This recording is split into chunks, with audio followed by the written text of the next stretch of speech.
24 گھنٹے کی اولاد اولاد اولاد ہمارا کہنا نہیں مان رہی. ارے جنہوں نے کہنا منوانا ہے ان کا کردار کیسا ہے بھائی؟ اللہ اکبر. اولاد کے بھی کچھ حقوق ہیں کہ نہیں؟ السلام علیکم دوستو، اس بیان کو پورا ضرور سنیں. یہ بات تو ٹھیک ہے، اس میں کوئی دو رائے نہیں ہے، کوئی اعتراض نہیں کیا جا سکتا کہ ماں باپ کا درجہ اللہ اور اس کے رسول صلی اللہ علیہ وسلم کے بعد سب سے بلند ہے اور ان کا احترام لازم ہے، ان کے آگے زبان درازی نہیں کی جا سکتی. لیکن دوسرے پہلو پر، تصویر کے دوسرے رخ پر ماں باپ کے اوپر کیا ذمہ داریاں عائد ہوتی ہیں؟ یہ تو نہیں ہو سکتا کہ صرف ماں باپ کے احترام کی بات کی گئی ہو پھر اولاد کی بات نہ کی گئی. تو پیارے پیغمبر حضرت محمد صلی اللہ علیہ وسلم نے فرمایا ہے، صحیح بخاری کی حدیث ہے، فرمایا ایک باپ کا اپنی اولاد کے لیے سب سے بہترین تحفہ یہ ہے کہ وہ اس کی بہترین تربیت کرے. پھر نبی علیہ الصلوۃ والسلام نے فرمایا کہ ماں باپ پر لازم ہے کہ وہ اپنی اولاد کو عزت دیں، ان کا بھی اکرام کیا کریں، احترام کیا کریں. سیدنا عمر رضی اللہ تعالیٰ عنہ مسلمانوں کے خلیفہ تھے اور بڑے جاہ و جلال والے خلیفہ تھے. ایک دن ایک شخص آیا، اس نے آ کے حضرت عمر فاروق رضی اللہ تعالیٰ عنہ سے شکایت کی کہ یا امیر المومنین، میرا بیٹا میرا کہنا ہی نہیں مانتا. عمر رضی اللہ تعالیٰ عنہ بڑے حیران ہوئے. وہ قرون اولا کا دور تھا، بہترین انسانوں کا دور تھا. اس دور میں تو یہ تصور ہی نہیں کیا جا سکتا تھا کہ کیا کوئی ایسا بیٹا بھی ہوگا کہ وہ جو اپنے باپ کا کہنا نہ مانے. یہ تو آج کل کا دور ہے نا، یہاں عام بات ہے. یہاں اگر کوئی کسی کو جا کے کہے کہ جی میری اولاد میرا کہنا نہیں مانتی ہو تو کہے گا گھر گھر کا رونا ہے جی، ہر ایک گھر کا یہی رونا ہے.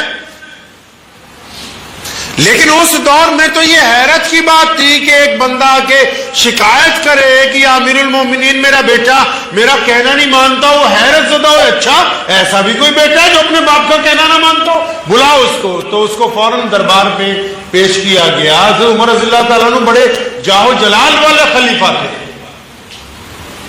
ان کے سامنے کوئی دم نہیں مار سکتا تھا. انہوں نے بیٹے کو پوچھا اس بندے کے کہ ہاں اپنے بیٹے تیرے باپ نے شکایت کی ہے کہ تم اپنے باپ کی کہنا نہیں مانتے ہو. تو بڑی بے باکی سے کہنے لگا ہاں جی بالکل، میرے باپ کی شکایت بالکل درست ہے. صحیح کہہ رہے ہیں ابا جی کہ میں ان کا کہنا نہیں مانتا ہوں.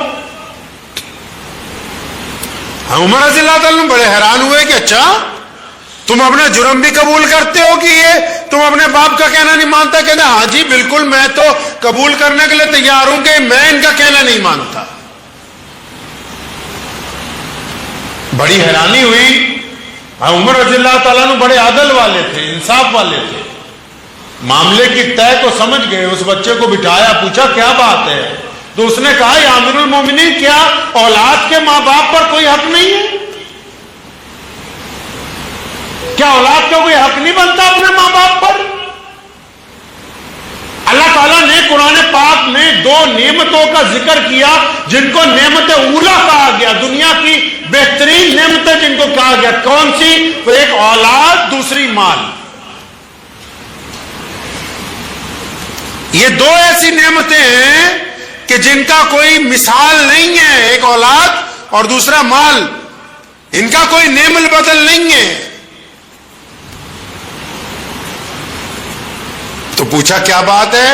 ہاں بالکل، حکم ہوا کہ پیارے پیغمبر صلی اللہ علیہ وسلم نے تو حکم فرمایا کہ اولاد کے اوپر اولاد کے ماں باپ پر 3 حق ہیں. کون سے یا امیر المومنین؟ فرمایا پیارے پیغمبر علیہ الصلوۃ والسلام فرماتے ہیں کہ جب نکاح کرنا ہو، جب کوئی نوجوان نکاح کرنے کی نیت کر لے. اچھا نکاح کیوں کرتے ہیں بتائیے بھائی؟ نکاح کیوں کیا جاتا ہے؟ شادی کیوں ہوتی ہے؟ چاہے وہ کسی بھی دھرم کے ماننے والے ہوں، شادی کیوں ہوتی ہے جی؟ ملک میں تو عیاشی کے اڈے اب تو گلی کوچوں میں کھول دیے گئے ہوٹلوں کے نام کے اوپر.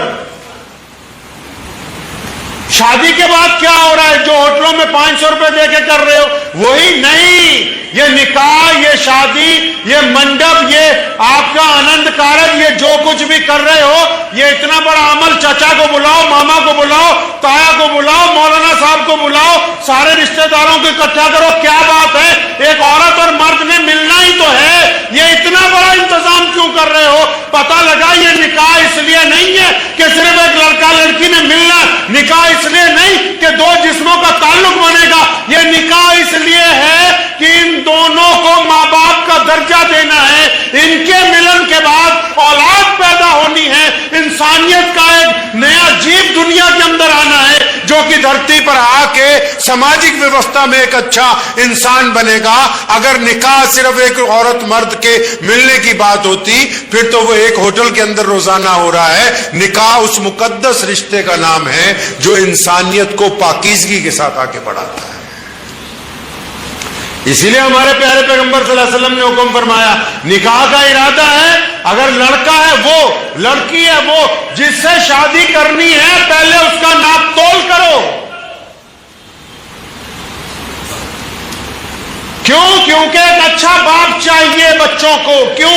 ایک اچھی ماں چاہیے بچوں کو. یہ ناپ تول نہیں کہ دولت کیسی ہے، یہ ناپ تول کہ کردار کیسا ہے، پڑھا لکھا کیسا ہے، پیچھے اس کے محلے والے کیا کہتے ہیں، شرم و حیا کیسی ہے، عیاش تو نہیں، بدماش تو نہیں، چاہے وہ مرد ہو یا عورت ہو. نکاح سے پہلے پیارے پیغمبر نے حکم فرما دیا کہ آپ پر ذمہ داری بنتی ہے کیونکہ تمہیں اولاد عطا کرنی ہے نا اللہ نے. اس لیے جوڑے کے اوپر ہی حکم جاری کر دیا کہ جب جوڑا بنانے لگو آپس میں تو یہ طے کر لو کہ اچھے لوگوں کا جوڑ بن رہا ہے تاکہ آنے والی نسل کو ایک اچھے ماں باپ میسر ہو سکے. یہ پہلا حق ہے اولاد کا ماں باپ کے اوپر کہ ماں باپ اولاد کو تو نہیں پتا نا کون ہوں گے لیکن ماں باپ کو پتا ہے کہ ہم کہاں شادی کرنے جا رہے ہیں، ہم کس سے رشتہ جوڑنے کے لیے جا رہے ہیں. جو باپ نکاح سے پہلے ہی گاڑی مانگ رہا ہو تو لعنت ہے ایسے باپ پر اور اس لڑکی والا پر جو اپنی بیٹی ایک ایسے مرد کو دے رہے ہیں جس نے پہلے جہیز کے لیے منہ کھول رکھا ہے، جس نے پہلے ہی اپنے ہاتھ پھیلا رکھے ہیں خونی پنجے. وہ کیسا بہترین باپ ہوگا آپ اندازہ لگا لیجئے اس بات سے. جن کی بیٹیوں کی زبان دراز ہو، سر پر روپٹہ نہ ہو، آنکھوں میں حیا نہ ہو، وہ کیسی بہترین ماں بن سکتی ہے؟ یہ تو شادی سے پہلے طے ہونا تھا کہ ماں کیسی حیادار ہونی چاہیے، ماں کا کردار کیسا ہونا چاہیے، اس کا لب و لہجہ کیسا ہونا چاہیے، اس کی تعلیم کیسی ہونی چاہیے. کیونکہ آنے والی نسل کا یہ حق ہے کہ ان کو بہترین ماں باپ کی ضرورت.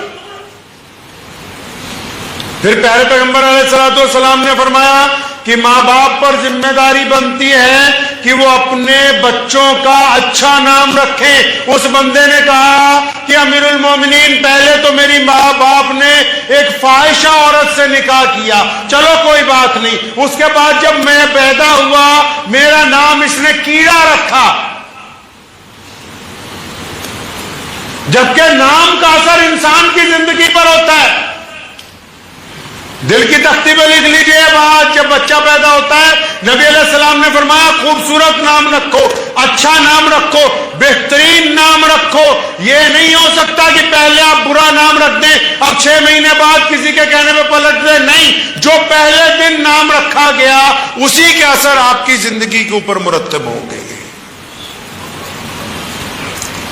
اس لیے یہ دوسرا حق ہے بچوں کا کہ بہترین کہنے جی میرا نام اس نے کیڑا رکھ دیا. اور فرمایا تیسرا حق یہ ہے اولاد کا ماں باپ پر کہ وہ اولاد کو اچھی تربیت دیں، اولاد کو اچھا پڑھائیں، اولاد کو اچھا کھلائیں، اولاد کی بہترین نظم رکھیں، اولاد کو اچھے اور برے کی تمیز سکھائیں. یعنی میرے باپ نے تو ساری زندگی کبھی مجھے پوچھا ہی نہیں، میں 19 سال کا ہو گیا ہوں، نہ اچھائی کی طرف نہ برائی کی طرف، نہ کبھی یہ کہا کہ مدرسے چلے جاؤ، اسکول چلے جاؤ، پڑھتے ہو نہیں پڑھتے ہو. صرف پیسہ، صرف پیسہ، پیسے کے ساتھ تربیت نہیں خریدی جا سکتی ہے میاں صاحب.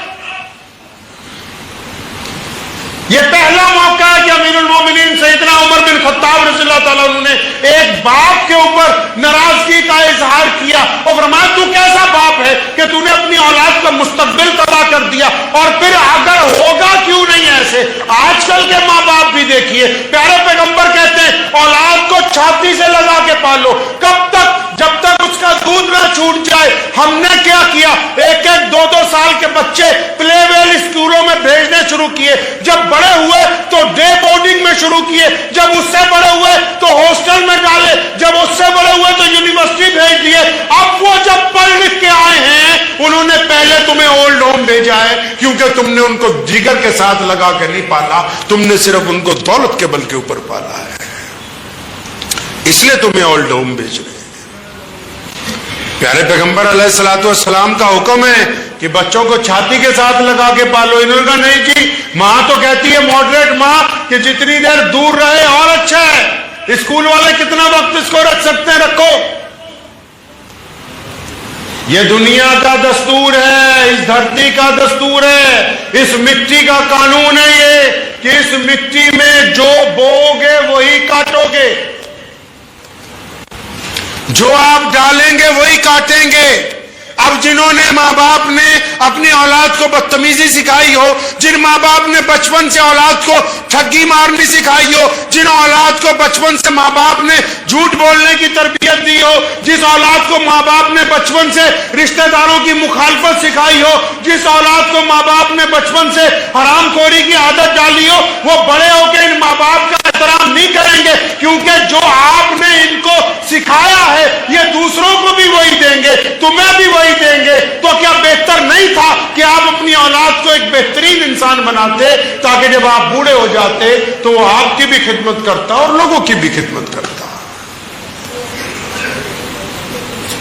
24 گھنٹے کی اولاد اولاد اولاد ہمارا کہنا نہیں مان رہی. ارے جنہوں نے کہنا منوانا ہے ان کا کردار کیسا ہے بھائی؟ ایک بندہ کسی کو کہتا رہے باپ نماز پڑھ، بیٹا نماز پڑھ، میری بیٹی نماز پڑھ، خود نماز نہ پڑھتا ہو تو اولاد نماز نہیں پڑھے. خود آپ قرآن نہ پڑھتے ہو بچے قرآن نہیں پڑھیں. آپ اگر سچ نہیں بولتے بچے سچ نہیں بولیں گے. آپ اگر اپنے ماں باپ کے سامنے بدتمیزی سے پیش آتے تو بچے آپ کے ساتھ بدتمیزی سے پیش آئیں. آپ اگر اپنے امی ابو کا احترام نہیں کرتے آپ کے بچے بھی آپ کا احترام نہیں کریں گے. آپ اگر غریب کے ساتھ بدتمیزی کرتے آپ کی اولاد بھی غریب کے ساتھ بدتمیزی کرے گی. آپ اگر دکاندار ہیں آپ بے ایمانی کا سودا بیچتے ہیں آپ کی اولاد بھی بے ایمانی. جو آپ سکھا رہے ہو اپنی اولاد کو، ماں باپ کی ذمہ داری بنتی ہے یہ کہ وہ ایک آئیڈیل ماں باپ بنے.